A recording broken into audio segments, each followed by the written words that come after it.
بسم اللہ الرحمن الرحیم۔ سونے کے بعد انسان کی روح کہاں جاتی ہے؟ روح کی حقیقت جان لو۔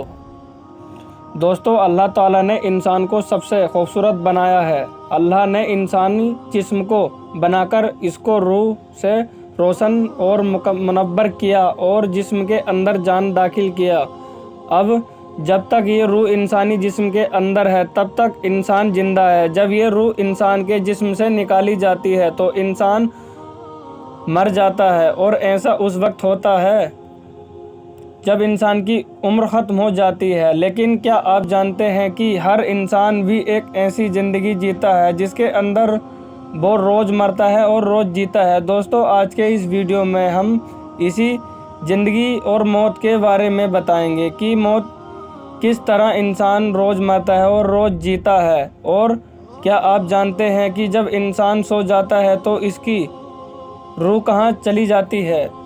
اور انسان خواب کے اندر جو کچھ بھی دیکھتا ہے تو کیا وہ سچ ہوتا ہے یا جھوٹ ہوتا ہے؟ اور نیک لوگوں کی روح سونے کے بعد زیادہ تر کہاں سفر کرتی ہے اور برے لوگوں کی روح سونے کے بعد زیادہ تر کہاں سفر کرتی ہے؟ دوستو، ان تمام سوالوں کے جواب آج ہم قرآن حدیث کے روشنی میں بتائیں گے، لہٰذا اس ویڈیو کو پورا ضرور دیکھیں۔ تو چلیے ویڈیو کو شروع کرتے ہیں۔ دوستو، روح کی تخلیق اللہ پاک نے حکم سے ہوئی۔ روح امر ربی ہے۔ جس طرح دنیا میں انسانی جسم کا لباس کپڑے ہے، اسی طرح اللہ پاک نے روح کا لباس انسانی جسم کو بنایا ہے۔ اسی وجہ سے جب جسم سے روح نکال جاتی ہے تو جسم بیکار ہو جاتا ہے۔ دوستو، روح دو طرح کی ہوتی ہے، ایک نیک جو کہ نیک اعمال کرتی ہے، اور دوسری بدکار اور گناہگار روح جو کہ برے اعمال کرتی ہے۔ انسان جو بھی خواب آتے ہیں یا وہ خواب میں جہاں کہیں بھی جاتا ہے، اس میں انسان کی سوچ اور اعمال کا دخل ہوتا ہے۔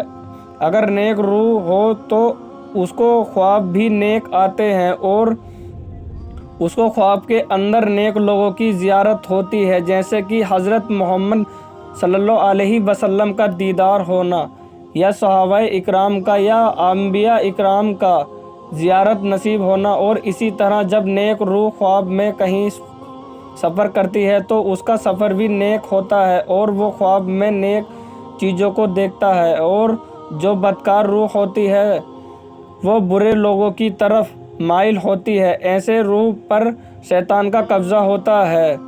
ایسے لوگوں کو جو بھی خواب آتے ہیں وہ شیطانی ہوتے ہیں، اور ایسے لوگوں کا خواب قابل قبول نہیں ہوتے۔ دوستو، جب انسان سو جاتا ہے تو اس کی جسم سے روح نکل جاتی ہے اور سیر کرتی رہتی ہے، لیکن اس کا تعلق جسم میں سے نہیں ٹوٹتا، اس کا تعلق جسم سے باقی رہتا ہے۔ روح بہت طاقتور ہوتی ہے۔ اگر یہ روح اللہ پاک کی عبادت اور اس کی ذکر کے ذریعے اس کا قرب حاصل کر لے تو روح کے پاس اتنی طاقت ہوتی ہے کہ وہ اپنے جسم کو جہاں چاہے وہاں اڑا کر لے جا سکتی ہے۔ اور یہ معاملہ انسان کی فضیلت اور نیک اعمال پر منحصر ہوتا ہے۔ روایت میں آتا ہے کہ ایک مرتبہ حضرت علی رضی اللہ عنہ جمعے کی تیاری فرما رہے تھے۔ جب خطبہ شروع ہوا تو حضرت علی رضی اللہ عنہ نے روح کے بارے میں بیان کرنا شروع کیا۔ اسی دوران ایک شخص کھڑا ہوا اور آپ روح سے پوچھنے لگا کہ جب انسان سو جاتا ہے تو انسان کی روح کہاں چلی جاتی ہے؟ کیا روح جسم سے جدا ہو جاتی ہے؟ تو حضرت علی رضی اللہ عنہ نے ارشاد فرمایا کہ تمہارے جسم اور ہر انسان کے جسم میں جو روح اللہ تعالیٰ نے ڈالی ہے یہ 3 حصوں میں تقسیم ہے۔ روح کا پہلا حصہ انسان کے جسم میں ہی رہتا ہے، اور روح کا دوسرا حصہ انسان کے وجود سے باہر یعنی اعمال ورق میں اس کا دیکھ رہا ہوتا ہے، اور روح کا تیسرا حصہ انسانی جسم سے اس وقت جدا ہوتا ہے جب انسان سو جاتا ہے۔ اگر انسان نیک اور اللہ کا فرمانبردار ہو تو اس کی روح ایک ایسی اعمال میں چلی جاتی ہے جہاں اللہ نے جنات اور انسانی روحوں کے مابین ایک راستہ بنایا ہے۔ یہ نیک روح کا جب اس مقام پر پہنچتی ہے تو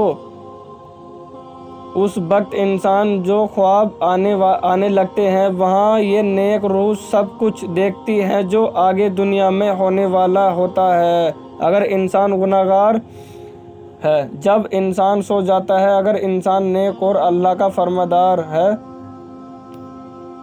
اور اللہ پاک کا نافرمان ہو تو ایسے انسانوں کی روح اس کے جسم میں ہی قید ہو جاتی ہے اور اس کو خواب میں نیک روح کی طرح کچھ ہی نظر نہیں آتا۔ اور اگر انسان نیک اور اللہ کا فرمانبردار ہوتا ہے تو ایسے انسانوں کو ایک خاص قسم کا علم عطا فرماتا ہے۔ اس علم کے اندر ایسی طاقت ہوتی ہے کہ اگر انسان جب چاہے جہاں چاہے وہاں پر جا سکتا ہے۔ لہٰذا جب انسان اللہ کو راضی کر لیتا ہے، اللہ پاک انسانوں کی روح کو ہر طرح کی قید سے آزاد فرما دیتا ہے۔ اس وقت اس کو اللہ پاک ایک خاص علم عطا فرماتا ہے جس کے ذریعے یہ جہاں چاہے وہیں پر جا سکتا ہے۔ دوستو، حقیقت یہ ہے کہ انسان کے خواب کا اور روح کا تعلق انسان کے اعمال کے ساتھ ہے۔